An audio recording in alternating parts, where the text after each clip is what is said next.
pour vous montrer un peu tous. Bonsoir Inès, ça va? C'est où ton tableau, toi? Il est là-bas. Juste là. Allez, après on s'occupera de toi. Alors, je rappelle que c'est un collectif, hein, donc 52 artistes. Exactement. Alors il y a un grand face à face. Il y a Inès face à Erika. Voilà. D'abord l'une puis l'autre. Alors Inès qui est très prolixe justement à la présentation de son travail sur Facebook, etc. Donc avec cette capacité d'expliciter, etc.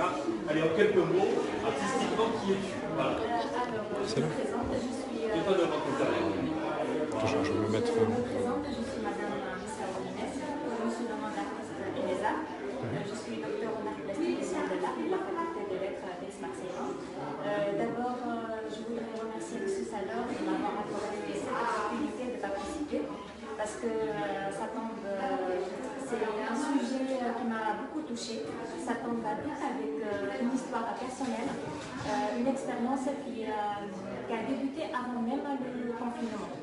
En fait, toutes mes réalisations artistiques sont le fruit d'une expérience personnelle qui sont parfois partageables mais aussi non partageables. Pour vous mettre un peu plus dans le contexte de mon travail.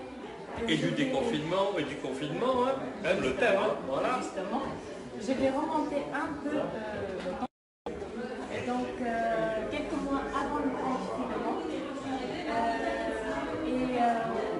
montrer une partie de soi sans complètement se dévoiler. C'est-à-dire qu'on a besoin d'un axe temporel qui va être divisé en trois parties, avant le confinement, pendant et après le confinement. Juste avant le confinement, j'ai eu envie de travailler sur le sexisme, une attitude discriminatoire à laquelle je me suis confrontée au cours de ma carrière. Et les artistes femmes féministes rencontrent le problème que peuvent rencontrer dans leur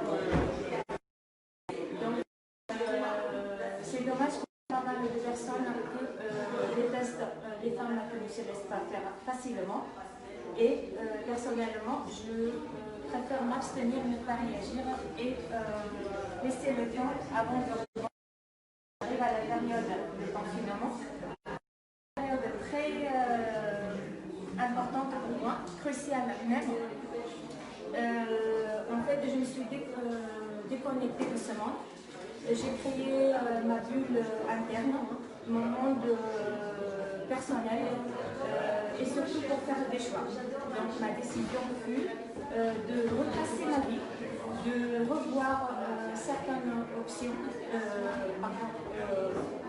ambitions, objectifs et revoir surtout quelques valeurs.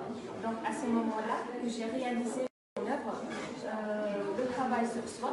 Donc si je fais une analyse de mon travail, j'ai qu'au niveau de la matière, c'est de la soie. C'est une matière très délicate, très fragile, difficile à travailler, donc surtout sensible, et ça renvoie directement à la sensibilité, la période qu'on a dû vécu tous ensemble et le monde entier.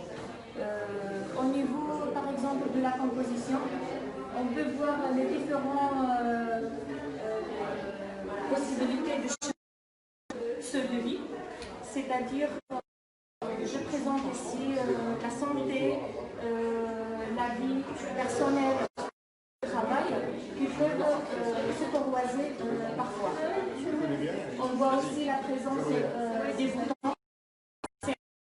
Boutons de fleurs, c'est-à-dire que ce qu'on m'intéresse, c'est avant l'épanouissement, c'est un moment de réflexion, de contemplation pour moi, et peut-être un moment pour prendre certaines décisions. Merci, super. Bon, voilà. Vous avez vu, il y a à voir, mais il y a aussi à comprendre. Et donc, vous retrouvez toute cette belle explication sur la page Facebook de l'événement, puisque Inès, il y a tout publié. Bon, pour les exposants, on dit un peu pareil, c'était une valeur support extrêmement forte. Certains sont revenus à la création artistique, l'avaient quitté des années avant. D'autres ont sorti des vieux tableaux et ont voulu travailler parce qu'il y avait un regret, il y avait un doute. Donc c'est le cas d'Erika notamment. D'autres ont fait des séries, la série moléculaire de François présentée il y a quelques minutes était intéressant. Inès nous parlait d'une démarche quand même intellectualisée sur l'isolement, le l'un et l'autre. Bon, dans la société, c'est des réflexions qui comptent, hein, qui sont très importantes.